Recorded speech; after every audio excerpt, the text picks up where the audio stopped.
Okay, so I wanted to give you guys this information before you go to your next pre-release event because I managed to go to my pre-release, my first pre-release since I think Vivid Voltage. Once again, time is a little bit of a factor for me, so I didn't really get to enjoy a lot of pre-releases.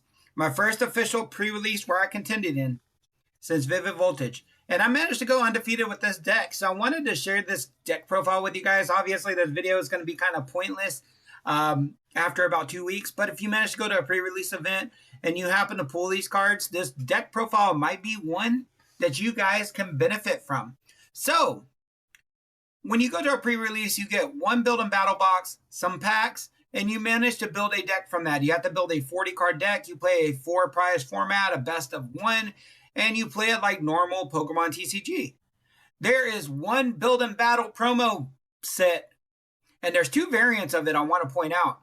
But there's one build and battle promo set that honestly has so much more of an advantage than the others. And that is the Hop Snorlax promo set. That's if you get the variant with the Acelgor and not the Kilowattrel variant. I know a lot of people thought the Kilowattrel line, Iono's Kilowattrel, the acceleration draw, was optimal. But you get more of your Rookity line if you get the Rookity variant. Because as you can see here, I had a 3-2-2 stack of the Rookity line. And when it comes to Rookity, right, you have 2 attacks with the Corviknight. You have Shoot Through, which allows you to snipe for 50 damage on the bench and do 50 damage. And if you have a Hop's Choice Band attached to Corviknight, you get to do that attack for free. Then you have Steel Wing. It takes 3 energies, 2 metal, and 1 colorless. Hop's Choice Band reduces that down to just 2 metal energies. It does 150 damage, but it protects you for 60 damage on the next attack from your opponent. So for the most part, you want to aim to try to get Corviknight out. Turbo Corviknight out, but you do not have the ability of rare candies. So you do have to play a 3 evolution line. But even then, when I get to some of these other tools, you'll find out that Speed Dive for 30 and the 20 HP attack of Rookity are just as good. And I'll talk about that in just a moment. Some of the other mons that played, especially the ones that came in clutch, Snorlax has the extra helpings ability, which prevents your Hops Pokemon from, or allows your Hops Pokemon to do 30 extra damage.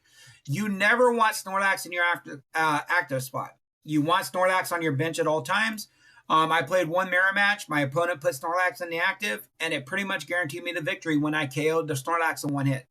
So when it comes to the Snorlax, you want him on bench at all times. Keep him protected.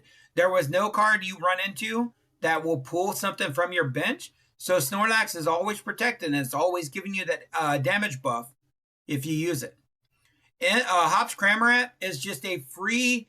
You give him Choice Band, you go turn 1, you're hitting for 150 damage without an energy cost. It has a 1 energy attack that only allows you to do 120 if your opponent has exactly 3 or 4 prizes. Since pre-releases are a 4-prize format, that means a Hops Cramorant is doing 120 damage, guaranteed off of 1 energy when you start off. But if you end up giving it Choice Band, it reduces your energy cost by 1, which means you can attack for free. So I would have played more of this guy if I could have, but I did not pull him. Another card I would recommend playing if you pull it that I did not happen to hit was Hop's Bag. Hop's Bag is also very powerful.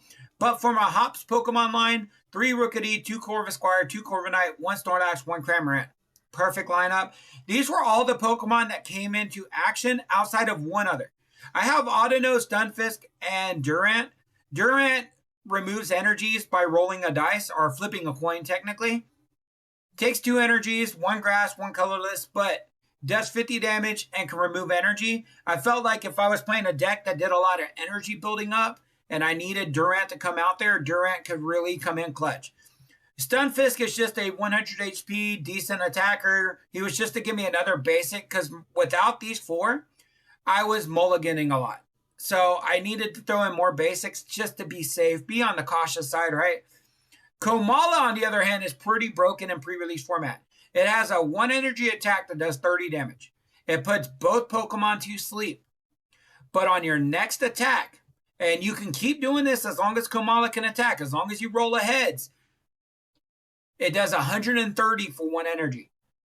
So in my mirror matchup, Komala got a KO by itself. It actually got 2 KOs by itself before I had to throw out Corviknight or Cramorant. Komala is a really powerful card that is pretty splashable no matter what deck you're using. And then last but not least, I had Audino. For 1 energy, it has Beckon, which allows you to search for a supporter card from your discard pile. I figured if I was going into like a longer like stall type of matchup, Audino recycling some of my good supporters might have been useful. Never seen play. It also has 110 HP, and it's also not weak to electricity. It's weak to fighting, which you're not really going to run into.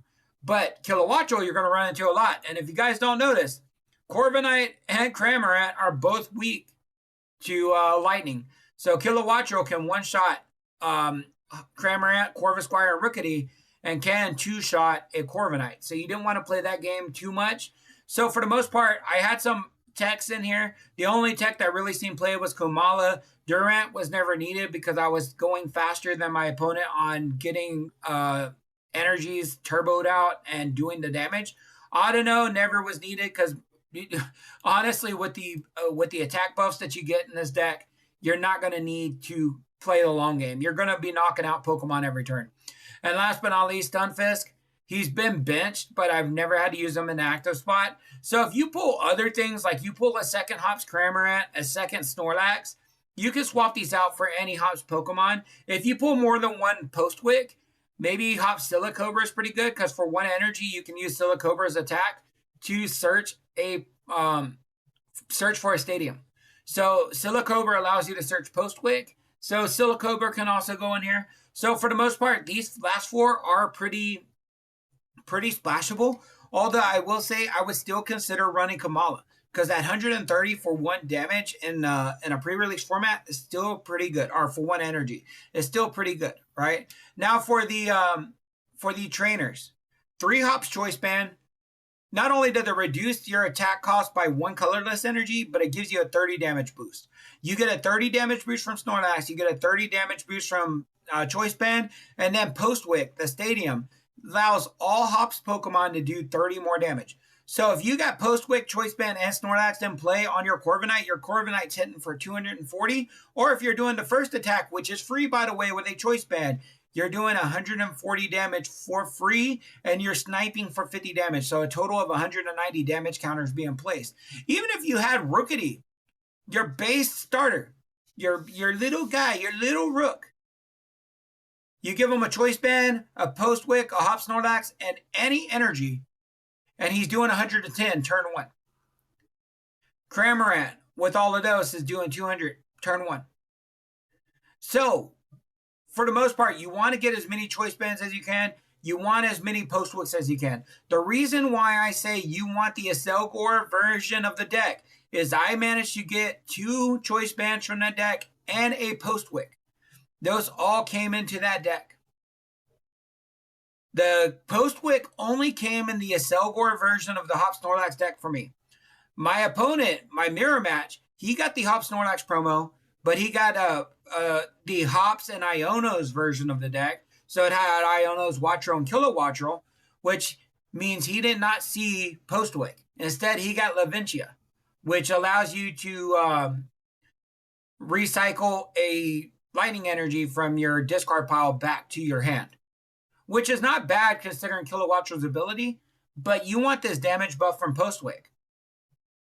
Now for the other trainers, I just kind of splashed in all basically hashtag good stuff. Ultra Ball, Earthen Vessel, Buddy Buddy Poffin, Surfer, Arvin, Brock Scouting ×2, Technical Machine, Irish Fighting Spirit ×2, Nimona, Youngster.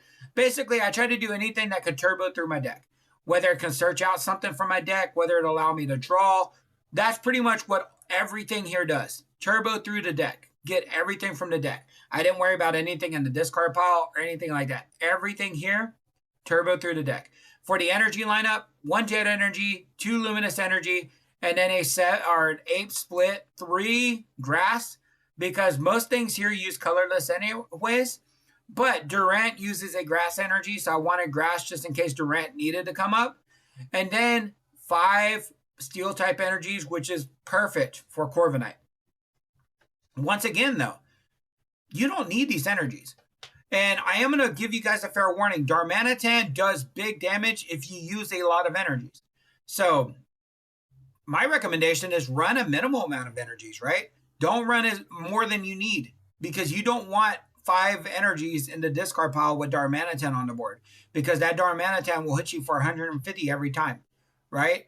So you don't want these energies in your discard, right? So you want to be conservative with your energies. That's why you want these choice bands, because these choice bands reduce the energy cost of your attacks. Snorlax can hit for 2 energies. Cramorant hits for free. Rookity hits for 1 energy. Corvisquire and Corviknight both get free attacks with a choice band. So you can minimize the amount of energies that you spend if you get multiple choice bands. Luckily for me, I ended up with 3. You might only have 2. But even if you have 2, having things that can search your choice band like Arvin is also great. So this is the reason why this deck is optimal.